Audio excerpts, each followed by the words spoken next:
अगर मैं आपसे सवाल पूछूं कि प्लास्टिक मनी किसे कहते हैं तो आप लोग क्या कहेंगे? जी हां, आप बिल्कुल ठीक सोच रहे हैं। क्रेडिट कार्ड या डेबिट कार्ड को जनरली हम लोग प्लास्टिक मनी कहते हैं। तो चलो आज इस वीडियो में मैं आप लोगों को डेबिट कार्ड या क्रेडिट कार्ड का एक यूनिक फीचर बताता हूं। अगर आपने गौर किया हो तो क्रेडिट कार्ड या डेबिट कार्ड के ऊपर 16 डिजिट नंबर लिखा होता है। क्या आप उसका मतलब जानते हैं? चलिए मैं आपको बताता हूं। एक्चुअली वो 16 डिजिट नंबर दो पार्ट में डिवाइडेड होता है, जिसमें शुरू के जो 6 डिजिट होते हैं वो बैंक आइडेंटिफिकेशन नंबर होता है और आखिरी 10 डिजिट एक्चुअली कार्ड धारक के यूनिक अकाउंट नंबर होते हैं। क्या आपको इसके पहले तक की इंफॉर्मेशन पता थी? और अगर नहीं पता थी तो चैट सेक्शन में जरूर लिखिएगा और ऐसे अमेजिंग वीडियोस के लिए यूट्यूब पे हमारे चैनल को सब्सक्राइब कर लीजिएगा और अगर आप इंस्टाग्राम पे देख रहे हैं तो मुझे फॉलो करना मत भूलिएगा। मिलते हैं अगली वीडियो में। गाइस, फायरफॉक्स ब्राउजर के बारे में तो सभी जानते हैं, लेकिन मेरा सवाल यह है कि फायरफॉक्स ब्राउजर के लोगो में जो दिखाई दे रहा है वो क्या है? क्या वो बता सकते हैं? ज्यादातर लोगों को शायद लगता होगा कि फायरफॉक्स ब्राउजर के लोगो में एक लोमड़ी यानी कि फॉक्स है, लेकिन ऐसा नहीं है गाइस। एक्चुअली इसके अंदर है एक लाल पांडा, जिसे इंग्लिश में फायरफॉक्स कहा जाता है और इसी के नाम पर ही इस ब्राउजर का नाम फायरफॉक्स रखा गया है। क्या इसके पहले तक आपको ये फैक्ट पता था? और अगर नहीं पता था तो चैट सेक्शन में लिखना मत भूलिएगा। गाइस, ये तो आपको पता ही है कि प्लेन्स बहुत ज्यादा भारी होते हैं। इनफैक्ट बोइंग 737 तो 80,000 केजी का होता है और जब वो लैंड करते हैं तो उनकी स्पीड 250 से 300 किलोमीटर पर आवर होती है। पर आपने क्या कभी इमेजिन किया है कि इतनी स्पीड और इतने भार के साथ जब वो लैंड करते हैं तो उनके टायर्स कभी फटते क्यों नहीं है? मैं आपको बताता हूं। उनके टायर्स में रबड़ के साथ साथ एल्यूमिनियम और स्टील को भी मिक्स किया जाता है और नॉर्मल कारों के टायर के अंदर जो प्रेशर से हवा भरी जाती है उससे 6 गुना ज्यादा प्रेशर से एरोप्लेन के टायर में नाइट्रोजन को भरा जाता है ताकि वो प्रेशर को सहन कर सके।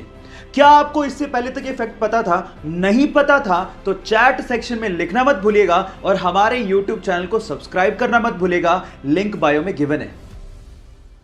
एक बार 4 लड़के मुंबई घूमने गए और वहां पर उन्होंने एक टैक्सी भाड़े पे की। एक्चुअली उस टैक्सी के ड्राइवर सरदार जी थे। अब हुआ कुछ यूं कि बोरियत की वजह से वो चारों लड़के जोक्स क्रैक करने लगे और उनमें से कुछ जोक्स सरदारों पर थे। जब भी वो सरदारों वाले जोक्स क्रैक करते, सरदार जी को बड़े ध्यान से देखते, लेकिन सरदार जी कोई रिएक्शन दे ही नहीं रहे थे। जब पूरा दिन खत्म हो गया तो उतरते वक्त उन चारों लड़कों ने सरदार जी को कहा कि हमने सरदारों पर इतने जोक्स क्रैक किए, आपको बुरा क्यों नहीं लगा?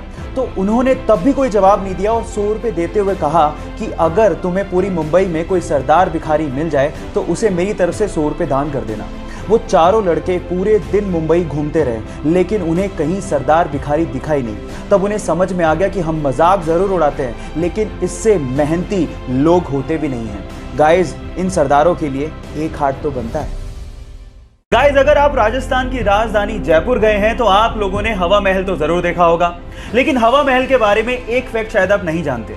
पूरी ही दुनिया में हवा महल इकलौती ऐसी बहुमंजिला इमारत है जिसकी नींव है ही नहीं, यानी कि इतनी बड़ी बिल्डिंग बिना नींव के खड़ी है। इसके आगे की वॉल की मोटाई 8 इंच है, जिसके सहारे 5 मंजिला इमारत को खड़ा किया गया है।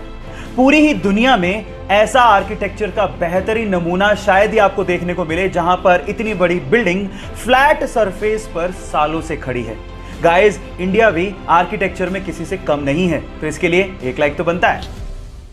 गाइस, एक मजेदार सा किस्सा सुनाता हूं। ये बात है सन 1909 की, जब कनाडा ने पहली बार अपने एक शहर में एम्बुलेंस को लॉन्च किया ताकि लोगों की जान को बचाया जा सके। लेकिन हुआ उसका कुछ उल्टा ही। वही एम्बुलेंस शहर में टेस्ट ड्राइव के दौरान एक बंदे पे चढ़ गई और वो बंदा बुरी तरह से घायल हो गया। और मजे की बात यह है कि वो पहला बंदा था जिसे उस एम्बुलेंस ने हॉस्पिटल तक पहुंचाया था। यह अजीब सा किस्सा आपको कैसे लगा? चैट सेक्शन में लिखना मत भूलिएगा। रोल्स रॉयस दुनिया की सबसे महंगी कारों में शुमार है इसका नाम, लेकिन क्या आपको पता है कि रोल्स रॉयस की कारों के पहियों में लगा हुआ आरआर का लोगो पहिया घूमने के साथ कभी भी उल्टा नहीं होता, वो हमेशा सीधा ही रहता है। अगर आपने कभी गौर किया हो तो जितनी भी कार कंपनीज हैं वो अपने कार के पहियों के बीचों बीच कार का लोगो लगाती हैं, लेकिन जैसे ही पहिया घूमता है लोगो भी उल्टा हो जाता है। लेकिन रोल्स रॉयस की कारों में ऐसा मैकेनिज्म यूज किया गया है जिससे कार का पहिया घूमने के बावजूद भी आरआर का लोगो हमेशा सीधा ही रहता है। इससे रोल्स रॉयस कंपनी ये संदेश देना चाहती है कि कंपनी हमेशा ऊंचाइयों और सफलता की तरफ देखती है। क्या ये फैक्ट आपको इसके पहले तक पता था? और नहीं पता था तो चैट सेक्शन में लिखना मत भूलिएगा। हमारे यहां पर किसी का कुत्ता कहीं भी पोटी करे, किसी को क्या ही फर्क पड़ता है। लेकिन इटली के नेपल शहर में इससे निपटने के लिए एक अजीब सा तरीका अपनाया गया है।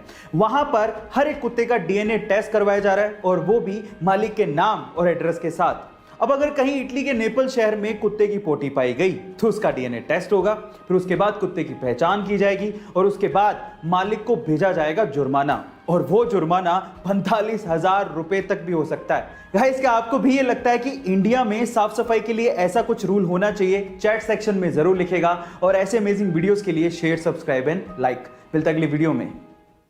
गाइस, क्या आपको पता है कि YouTube को इनिशियली डेटिंग साइट के तौर पे इंट्रोड्यूस किया गया था? जी हां गाइस, आप ठीक सुन रहे हैं। 14 फरवरी 2005 को यानी कि वैलेंटाइंस डे के दिन youtube.com डोमेन को रजिस्टर किया गया था, जिसका मकसद ये था कि लोग यहां पर आके वीडियोस बनाएं, अपने आप को इंट्रोड्यूस करें, अपने पार्टनर की चॉइसेस बताएं, और फिर अपने चॉइस के पार्टनर के साथ डेट पर जाएं। लेकिन ये कॉन्सेप्ट चल नहीं पाया। इनफैक्ट एक लेडी को $20 देने के बावजूद भी उसने वीडियो अपलोड ही नहीं की।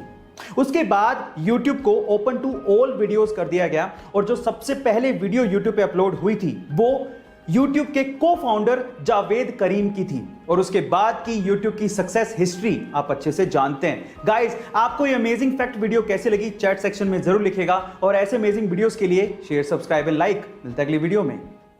ये बात है सन 1990 की, जब दिल्ली के एक व्यक्ति ने MRF कंपनी के 20,000 शेयर्स खरीदे। तब MRF कंपनी के एक शेयर की कीमत लगभग 10 रुपए थी, यानी कि लगभग 2 लाख रुपए उस व्यक्ति ने MRF कंपनी में इन्वेस्ट कर दिए थे।